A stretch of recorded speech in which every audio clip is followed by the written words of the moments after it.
Good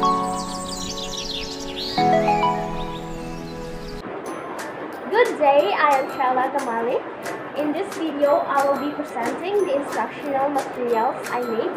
So this is the material I created for my instruction, and this is called explosion box. So inside this box,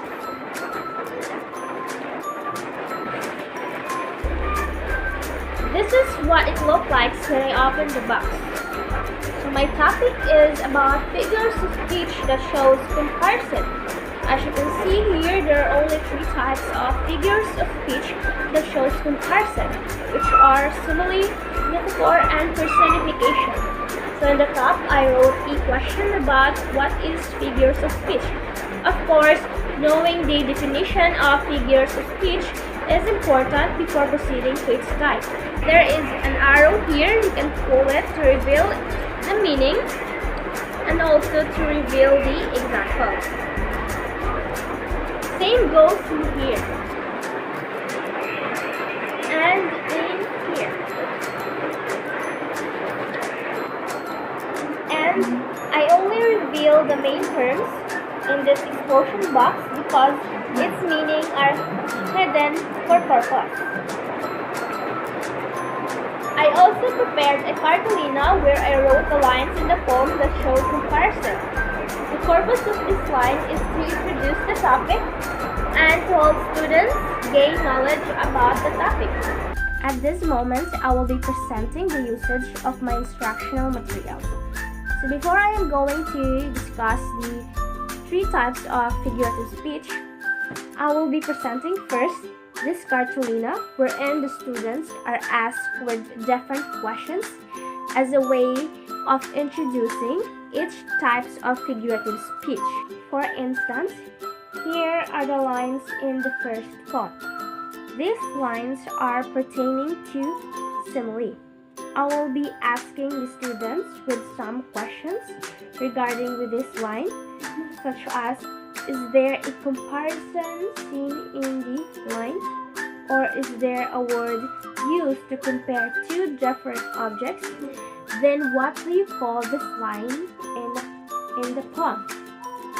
So this questioning activity will help students to gain some ideas about what is simile.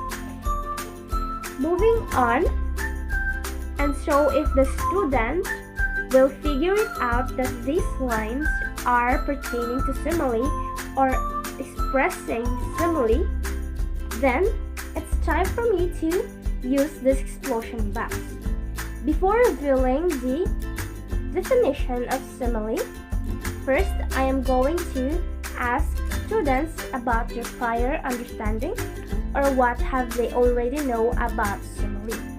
After that, I will show to them the full definition of simile and to further discuss what is simile all about. And I have also here attached the example of simile to show to them how simile looks like in a text or how simile works in a text. The same process here in introducing the metaphor and personification. I'll be presenting first the lines where it gives students the idea about what is being expressed in the lines, whether it's metaphor or personification.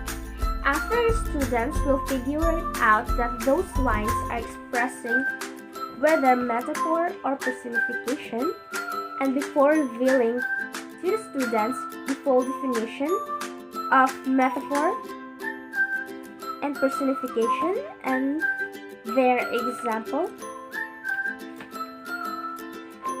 I am going to ask them first about their prior knowledge or what have they already know about metaphor or personification.